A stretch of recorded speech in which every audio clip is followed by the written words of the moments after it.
हाय दोस्तों, कैसे हो? उम्मीद करता हूँ आप सब अच्छे होंगे। इस बार फिर से आपका स्वागत है समर एक्सप्रेस चैनल में, जहां हम अपलोड करते हैं लाइफ इंप्रूवमेंट वीडियोस और तरह तरीके के अच्छे वीडियोस जो सिर्फ और सिर्फ आपके लाइफ को और बेहतर बना पाए।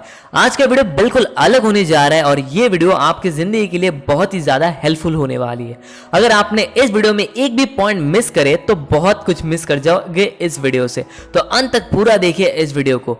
एक इंसान अपनी जिंदगी में बिल्कुल आदतों के अनुसार ही चलता है और कई बार तो वही आदतें बुरे से बुरे नतीजे पर पहुंचा देता है उस इंसान को जो शायद ही किसी ने अपने सपने में सोचा होता है। इन्हें आदतें इसलिए कहा जा सकता है क्योंकि हर रोज कंसिस्टेंटली अनकॉन्शियसली हम इसी के थ्रू लाइफ को चलाते हैं। या तो ये आदतें हमें अच्छा रिजल्ट देते या तो हमें बर्बादी की ओर ले जाते हैं। लेकिन आज मैं आपको 7 ऐसे आदतें यानी कि 7 ऐसे हैबिट्स बताऊंगा जिन्हें आप अपने जिंदगी में उतार सकते हो एक सही लाइफ को लीड करने के लिए। तो हैबिट नंबर 1, बी प्रोएक्टिव। इस दुनिया में आप 2 तरीके के लोगों को पाओगे। पहला है प्रोएक्टिव लोग और दूसरा वो लोग जिन्हें कहा जाता है रिएक्टिव लोग।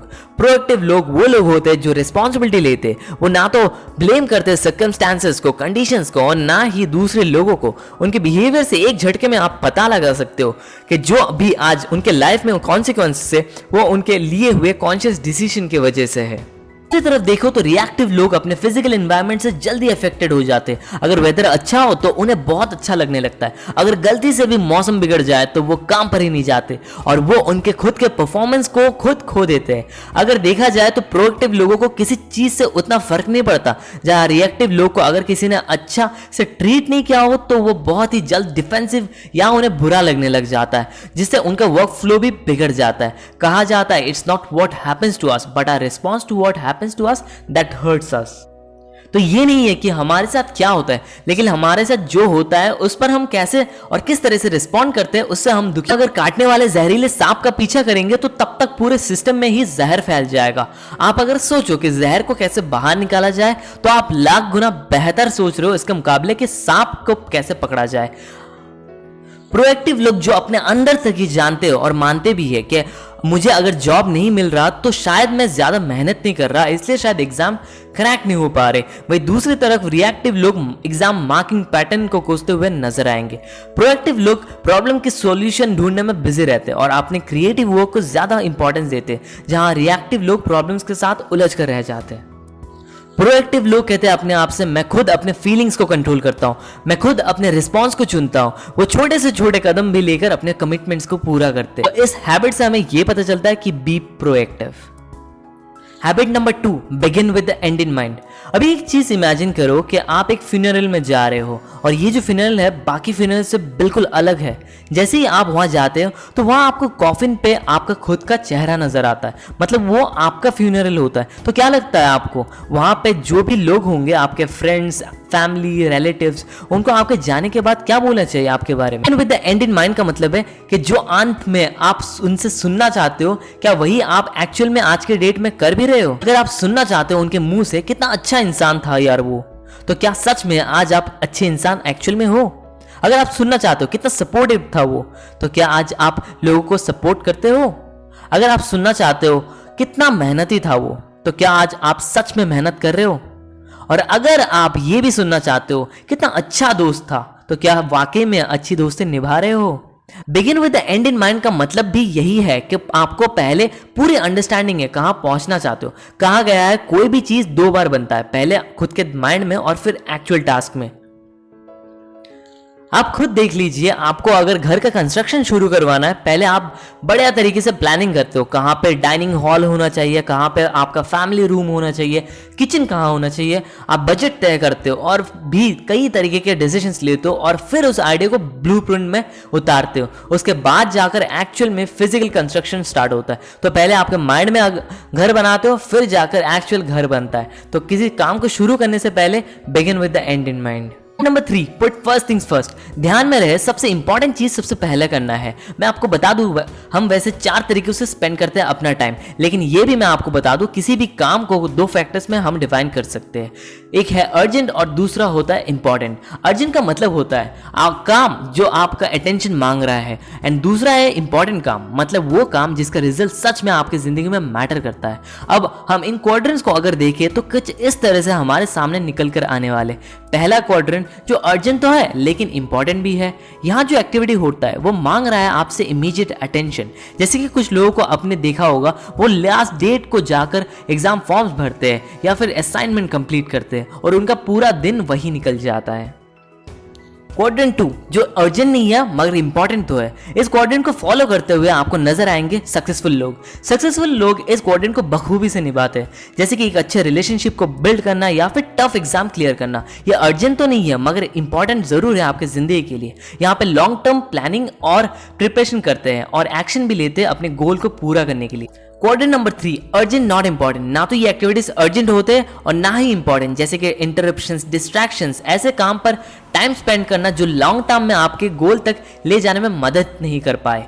क्वाड्रेंट नंबर 4 ये कहता है नॉट अर्जेंट नॉट इंपॉर्टेंट, मतलब ये वो काम है जो बिल्कुल टाइम वेस्टर्स है और जिसमें आपको ध्यान देना ही नहीं चाहिए, जैसे कि सोशल मीडिया पे फीड्स को स्क्रॉल करते ही रहना, पूरा दिन भर गेम्स ही खेलते रहना जिसका दूर दूर तक कोई कनेक्शन नहीं है आपके गोल को अचीव करने से। सो अगर आप ज्यादा फोकस क्वाड्रेंट 2 पर देंगे तो ये हैबिट लॉन्ग टर्म में आपको मदद ही करने वाला है। क्वाड्रेंट 2 का मकसद यही है कि आपके लाइफ को कैसे इफेक्टिवली मैनेज करवाया जाए। ये क्वाड्रेंट 2 आपका प्रोडक्टिविटी लेवल बढ़ा देगा और आपके गोल तक ले जाने में मदद भी करेगा। So put first things first. बाकी 4 हैबिट्स की ओर जरा ध्यान देते हैं।